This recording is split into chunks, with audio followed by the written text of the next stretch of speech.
توفیق سے آج ہم نے سورہ آل عمران سے آیت نمبر 167 کی تلاوت کی ہے۔ دعا ہے اللہ رب العالمین ہمیں اس آیت مبارکہ کا معنی سمجھنے کی توفیق عطا فرمائے۔ گزشتہ سبق میں جنگ احد میں جو نقصان پہنچا، مسلمانوں کو جس نقصان کا سامنا کرنا پڑا، وہ اللہ تعالیٰ کے حکم اور اس کی مشیت سے تھا۔ رضا اور مشیت کا فرق آپ بھائی سمجھ چکے ہیں، اور اس میں کچھ حکمتیں بھی تھیں۔ اس میں ایک حکمت یہ تھی کہ اہل ایمان اور اہل نفاق کے درمیان تمیز پیدا ہو جائے، پتہ چل جائے کہ مخلص کون ہیں اور نفاق والے منافقین کتنے ہیں۔ یہ اللہ رب العالمین فرق کرنا چاہتا تھا۔ جو آج کا ہمارا سبق ہے اس میں بھی اسی سے ملتی جلتی باتیں چند کی گئی ہیں، ترجمہ دیکھیں گے پھر بات سمجھ آئے گی۔ فرمایا وَلِيَعْلَمَ الَّذِينَ نَافَقُوا، اللہ رب العالمین نے اس غزوے میں مسلمانوں کو اپنی مشیت سے جو نقصان اور اسی طرح سے جس پریشانی کا مسلمانوں کو سامنا کرنا پڑا وہ اللہ کی مشیت سے تھا، لیکن سیکھنے کے بہت سارے اسباق اور اس میں چیزیں تھیں۔ فرمایا وَلِيَعْلَمَ الَّذِينَ، اور تاکہ جان لے ان لوگوں کو نافقوا، جنہوں نے منافقت کی۔ یہ جھٹکا اللہ تعالیٰ نے اسی لیے دیا، یہ چھانی لگائی تاکہ کھرا اور کھوٹا کیا ہو جائے، الگ الگ ہو جائے۔ وَقِيلَ لَهُمْ، اور کہا گیا ان کے لیے تعالوا، آؤ۔ کن کے لیے؟ منافقین کے لیے، منافقوں سے۔ جب تیاری ہو رہی تھی اس وقت کہا گیا کہ تم بھی آؤ۔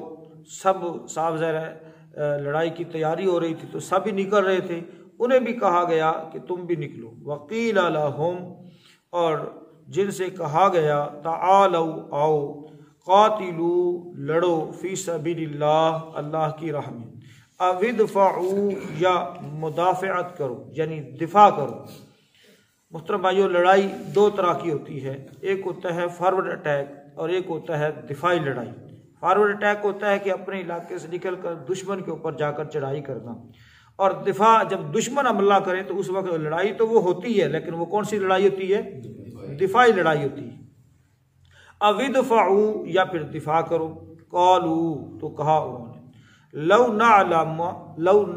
نعلم، اگر ہم جانتے، قتالا، اس کو لڑائی، قتال واقعتاً یہ اللہ کی راہ میں لڑا جا رہا ہے جی، لتبعناکم، تو ہم ضرور تمہاری پیروی کرتے۔ ہمیں پتہ ہے یہ لڑائی شڑائی کوئی نہیں، یہ بس ایسے ہی ہے، یعنی یہ کوئی اللہ کی راہ میں جہاد نہیں ہے، یہ کشمیر کا جہاد کوئی اللہ کی راہ میں نہیں، یہ تو خطے کی لڑائی ہے۔ سمجھ آ رہی بات کی؟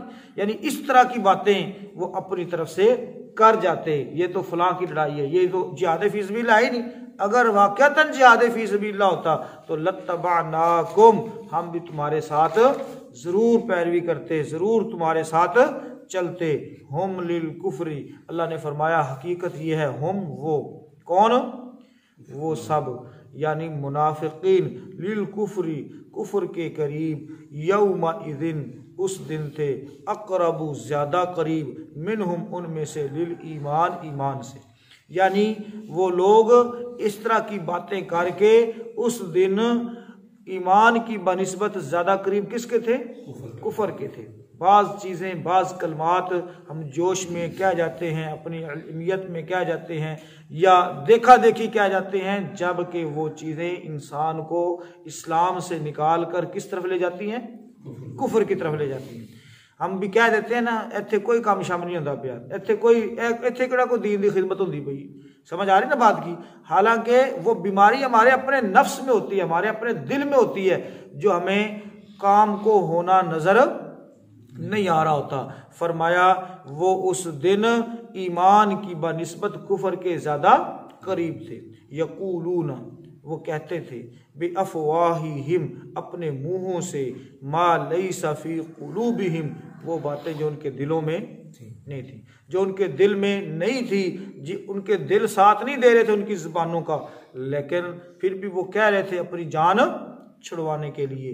فرمایا واللہ، اور اللہ اعلم خوب جانتا ہے، بما یکتمون جو کچھ وہ چھپاتے ہیں، جو کچھ وہ چھپاتے ہیں اللہ تعالیٰ اس کو خوب جانتا ہے۔ ترجمہ دوبارہ سے دیکھیں، وَلِيَعْلَمَ الَّذِينَ نَافَقُوا، اور تاکہ وہ ان لوگوں کو جان لے جنہوں نے منافقت کی، وَقِيلَ لَهُمْ، اور کہا گیا انہیں، تعالوا کہ آؤ، قاتلوا قتال کرو، لڑو، فی سبیل اللہ اللہ کی راہ میں، او ادفعوا یا مدافعت کرو، دفاع کرو، قالوا کہا انہوں نے، لو نعلم کاش ہم جانتے، اگر ہم جانتے، قتالا اس کو قتال یعنی یہ واقعتاً اللہ کی راہ میں لڑائی ہے اور اس پر اجر ملے گا، ثواب ملے گا، لتبعناکم تو ہم ضرور تمہارے ساتھ چلتے، تمہاری پیروی کرتے۔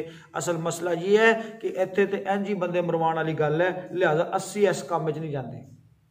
سمجھا نا بات کی؟ یعنی یہ اپنی زبان میں آپ کو سمجھا رہا ہوں کہ ان کے کہنے کا مقصد یہ تھا کہ یہ کوئی اللہ کی راہ میں لڑائی نہیں ہے، ایتھے اینجی بندے مروان والی گل ہے، لہذا اسی پاگل ہے، کوئی اسی ادھر جائیے، اپنی جان میں بڑے سیانے بان رہے ہیں۔ لیکن اللہ تعالیٰ نے کیا فرمایا؟ ان کی سیانپت کا حال یہ ہے، ہم للکفر یومئذ اقرب منہم للایمان، یہ اس دن ایمان کی بنسبت کفر کے زیادہ قریب ہو گئے۔ اس طرح کی باتیں کر کے، اس طرح کا پروپیگنڈا کر کے یہ کفر کے زیادہ قریب ہو گئے، اور اگر انہوں نے توبہ نہ کی تو پھر یہ اس کفر کے اندر جا پڑیں گے۔ فرمایا یقولون بافواہہم، وہ کہتے ہیں اپنے منہوں سے، ما لیس فی قلوبہم جو ان کے دلوں میں نہیں، واللہ اعلم بما یکتمون اور اللہ جو کچھ وہ چھپاتے ہیں اس کو خوب جانتا ہے، زیادہ جاننے والا ہے۔ محترم بھائیو، نبی کریم صلی اللہ علیہ وآلہ وسلم جنگ احد میں 1000 کی جمعیت لے کر نکلے تھے۔ کتنی تعداد تھی؟ 1000۔ اللہ کے نبی صلی اللہ علیہ وسلم جب مقام شوط پر پہنچے تو عبداللہ بن ابی منافق جو ہے وہ اپنے 300 ساتھیوں کو لے کر الگ ہوا، اور بہانہ اس نے یہ بنایا کہ بس ہماری بات نہیں مانی گئی، چونکہ ان کا مشورہ یہ تھا کہ مدینہ کے اندر رہ کر لڑائی کی جائے، اور زیادہ تر مسلمانوں کا یہ خیال تھا کہ نہیں، مدینہ سے باہر نکل کر لڑائی کی جائے جیسے بدر کے اندر ہوا، تو اللہ تعالیٰ فتح دے گا انشاءاللہ۔ جب چونکہ ہم نکل ہی اللہ کی راہ میں رہے ہیں تو پریشانی والی بات ہی کوئی نہیں، مدینہ کے اندر رہ کر لڑائی کریں گے، بہت سارے مسائل ہو بھی سکتے تھے، ٹائم بھی نہیں تھا۔ غزوہ خندق کے اندر تو جسے غزوہ احزاب بھی کہا جاتا ہے، اس میں تو ٹائم مل گیا مسلمانوں کو، خندق کھودی گئی، تب جا کر مدینے کا دفاع مضبوط ہوا۔ تو اس وقت اس طرح کے کوئی حالات نہیں تھے، تو اکثر کا یہ خیال تھا کہ باہر نکل کر لڑائی کی جائے۔ اب عبداللہ بن ابی منافق اور اس کے ساتھی وہ ساتھ تو چل پڑے، لیکن تھوڑا وقت گزرنے کے بعد انہوں نے سوچا کہ ہن جان تو چھٹنی کوئی نہیں، ہن کوئی بہانہ ہی لائیے۔ اب انہوں نے بہانہ یہ لگایا کہ بھئی ہماری بات چونکہ نہیں مانی گئی، لہٰذا اب ہمارا تمہارے ساتھ کوئی تعلق نہیں، ہم نہیں جاتے، ایتھے تے بندے جا کے مروانا والی گل ہے۔ تو اللہ رب العالمین نے یہاں پر محترم بھائیوں اس بات کا نقشہ کھینچا ہے کہ وہ یہ بات کہہ کر یہ کوئی لڑائی نہیں ہے، یہ کوئی اللہ کی راہ میں نہیں ہے، بلکہ منافقین نے یہاں تک کہہ دیا کہ اللہ کے رسول صلی اللہ علیہ وسلم معاذ اللہ اپنی سلطانی چاہتے ہیں، اپنا جو ہے کہہ لیں کہ اپنے آپ کو بادشاہ بنانا چاہتے ہیں، اس لیے لوگوں کے بچے مروا رہے ہیں۔ ہم کو پاگل ہے جو ہم وہاں پر جا کر ان کی سلطانی کی خاطر اور ان کے جو ہے حکومت کی خاطر جا کر لڑے۔ تو اس طرح کی باتیں انہوں نے کی، تو محترم بھائیوں وہ اپنے ساتھیوں کو لے کر نکل پڑا وہاں سے۔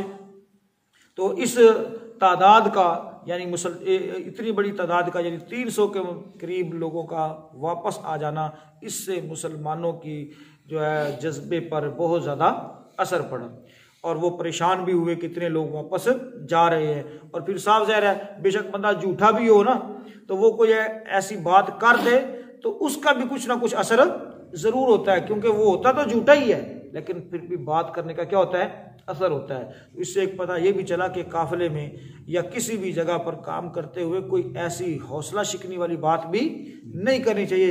ایک بندے نے کام نہیں خود کرنا، دوسرے نے بھی حوصلہ توڑنا ہے، دوسروں کو بھی پریشان کرنا ہے تاکہ وہ بھی بدظن ہو جائیں، وہ بھی کیا ہو جائیں، بدظن ہو جائیں۔ اور ایسا عمل محترم بھائیوں یہ کس کا ہے؟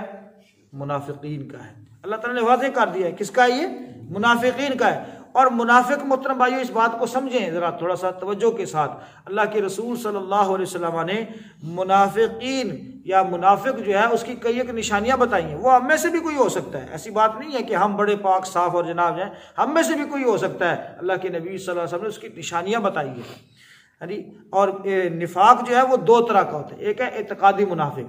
اعتقادی منافق تو محترم بھائیو وہ دوسرے درجے کے اندر ہے، یعنی وہ کفار سے بھی بدتر ہے، کفار سے بھی کیا ہے، بدتر ہے۔ اور ایک ہے عملی کوتاہی کی وجہ سے بھی بندہ منافقت میں جا سکتا ہے، اس پر توبہ کرے، استغفار کرے، واپس آ جائے، اپنی اصلاح کر لے تو اللہ رب العالمین اس کو معاف فرما دیتا ہے۔ یہ جو عملی منافق ہے یہ ہم میں سے بھی کوئی ہو سکتا ہے۔ اللہ تعالیٰ اعتقادی نفاق سے ہم سب کو محفوظ فرمائے۔ اعتقادی منافق کیا ہے کہ وہ بس نام کا کلمہ پڑھ لے اور اندر کھاتے مسلمانوں کو نقصان ہی اس نے پہنچانا ہے۔ اور عملی منافق یہ ہے، اللہ کے نبی صلی اللہ علیہ وسلم نے فرمایا کہ منافق کی تین نشانی ہے۔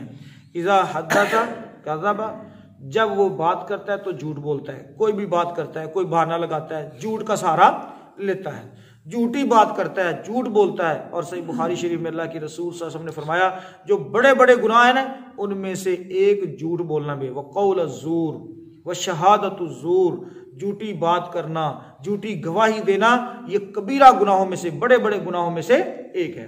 تو جھوٹ بولنا یہ محترم بھائیو عملی نفاق ہے۔ اذا وعد اخلف، جب وہ وعدہ کرتا ہے تو خلاف ورزی کرتا ہے، پورا نہیں کرتا۔ میں نے یہ کام کرنا ہے، میں یہ کام کروں گا، لیکن اس کو کام وہ کرتا نہیں اس وقت پر۔ اور تیسرا اذا اؤتمن خان، جب وہ اس کے پاس امانت رکھی جاتی ہے تو اس کے اندر کیا کرتا ہے، خیانت کرتا ہے، یہ عملی نفاق ہے۔ اور چوتھی بھی اللہ کے رسول صلی اللہ علیہ وسلم نے ایک نشانی ذکر کی ہے، وَإِذَا خَاصَمَ فَجَرَ، جب وہ جھگڑا کرتا ہے، کبھی کوئی جھگڑے کی بات ہو بھی جاتی ہے تو وہ گالی گلوچ سے کام لیتا ہے، بہت زیادہ گالیاں بکنا شروع کر دیتا ہے، برا بھلا کہنا شروع کر دیتا ہے۔ حالانکہ گالی دینا بھی ایک بہت بڑا گناہ ہے۔ صحیح بخاری شریف میں اور اس طرح سے ابو داؤد میں اور دیگر بہت ساری کتابوں کے اندر محترم بھائی اللہ کے رسول صلی اللہ علیہ وسلم نے گالیاں دینے سے منع فرمایا۔ اور اس کو محترم بھائی اللہ کے نبی صلی اللہ علیہ وسلم باقاعدہ بیعت لیا کرتے تھے، ہاتھ پر ہاتھ رکھ کر۔ صحابی کہتے ہیں اللہ کے نبی صلی اللہ علیہ وسلم نے ہم سے بیعت لی کہ کسی شخص کو گالی نہیں دینی، تو کہتے ہیں اس وقت سے میں نے تہیہ کر لیا، نہ کسی انسان کو، نہ کسی جو ہے کوئی اور مخلوق کو، نہ کسی جانور کو، نہ کسی پرندے کو میں گالی نہیں دوں گا۔ میں نے اس طرح سے جو ہے وہ تہیہ کیا اور اس طرح سے اللہ کے رسول صلی اللہ علیہ وسلم کے ہاتھ پر کیا کی، بیعت کی۔ لیکن ہم اللہ تعالیٰ معاف فرمائے، اپنے عمل ہمارے پلے ہوتا کچھ نہیں ہے، لیکن دوسروں کے اوپر تنقید جب کرتے ہیں تو ہماری تیز زبانیں ان کے دلوں کو زخمی کر جاتی ہیں۔ اور یہی بات اللہ کے رسول صلی اللہ علیہ وسلم نے ہلاکت خیز قرار دیا اس کو کہ تمہاری زبانوں کی وجہ سے تمہیں گھسیٹ کر جہنم کے اندر پھینکا جائے گا۔ اللہ کے نبی صلی اللہ علیہ وسلم سے پوچھا گیا، اللہ کے نبی صلی اللہ علیہ وسلم کیا جو ہم بولتے ہیں اس کے بارے میں؟ اللہ کے نبی صلی اللہ علیہ وسلم ہاں یہی تو ہے کہ جو تم بولتے ہو نا اس کی وجہ سے تمہیں بہت ساری ایسی باتیں تم کر جاتے ہو جس کی وجہ سے جہنم کا ایندھن بننا پڑے گا۔ تو محترم بھائیو ہمیں اپنی زبان کا استعمال بھی بڑے سوچ سمجھ کر کرنا چاہیے۔ بڑوں کا ادب، چھوٹوں سے شفقت، پیار، محبت، یہ ساری چیزیں ہمارے دین کے اندر ہے۔ یہ ہمارے دین کی خوبی ہے کہ اپنے سے بڑوں کا خیال کرنا، اپنے سے بڑے مقام والے کا خیال کرنا، مرتبے والے کا خیال کرنا، ان ساری چیزوں کو ہم نے اپنے سامنے رکھنا ہے۔ اللہ تعالیٰ ہمیں توفیق عطا فرمائے۔ اب یہاں پر منافقین نے اللہ کے رسول صلی اللہ علیہ وسلم کے اس عظیم عمل کو کیا قرار دیا کہ یہ کوئی لڑائی وڑائی نہیں ہے، یہ کوئی جہاد نہیں ہے۔ اب کرنے والے تو باتیں کر جاتے ہیں نا، دیکھیں اللہ کے رسول صلی اللہ علیہ وسلم پر بھی لوگوں نے باتیں کر دی، صحابہ کی پاکیزہ جماعت پر بھی لوگوں نے باتیں کر دی۔ تو اس کا مطلب یہ نہیں کہ جب لوگ باتیں کریں تو ہم کام چھوڑ کر بیٹھ جائیں، نہیں محترم بھائیو، کام کو جاری رکھنا ہے، کام کو جاری رکھنا ہے۔ باتیں کرنے والے، طعن و تشنیع کرنے والے، تنقید کرنے والے کرتے رہیں گے، لیکن اگر ہم سمجھتے ہیں کہ یہ کام حق ہے اور اللہ اور اس کے رسول کے طریقے کے مطابق ہے تو لوگ بے شک باتیں کرتے رہے، ہم نے وہ کام انشاءاللہ جاری رکھنا ہے۔ اللہ تعالیٰ توفیق عطا فرمائے۔ ہاں وہ جو باتیں کرنے والے ہیں وہ اپنی آخرت تباہ کر رہے ہیں، اپنی آخرت برباد کر رہے ہیں اور وہ ایمان سے نکل کر کفر کی طرف جا رہے ہیں، کفر میں جا رہے ہیں۔ اگر ہم ان کی اصلاح کر سکتے ہیں تو کریں، اور اگر اصلاح نہیں کر سکتے تو اس پراپرگنڈے کا شکار نہ ہو، ان کا ساتھ نہ دے، ایسے جملے ایسے کلمات اپنی زبان سے ادا نہ کریں جس سے مسلمانوں کی جماعت کو، جہاد کی جماعت کو کوئی نقصان پہنچے، دعوت کے کام پر فرق آئے۔ اللہ سے دعا کرتے ہیں اللہ رب العالمین جو ہمارے سینوں کے رازوں سے بھی واقف ہے، ہمیں اپنی اصلاح کی توفیق عطا فرمائے۔ اللہ تعالی ہمارے دلوں سے ایسی باتوں کو نکال دے، اللہ رب العالمین ہمارے اعمال سے ایسی باتوں کو نکال دے جو اللہ کو پسند نہیں ہے۔ اللہ تعالی ہمیں اپنی اصلاح کی توفیق عطا فرمائے۔ دیکھ لیجیے اس آیت مبارکہ کو جو بات سب میں نہ آئے تو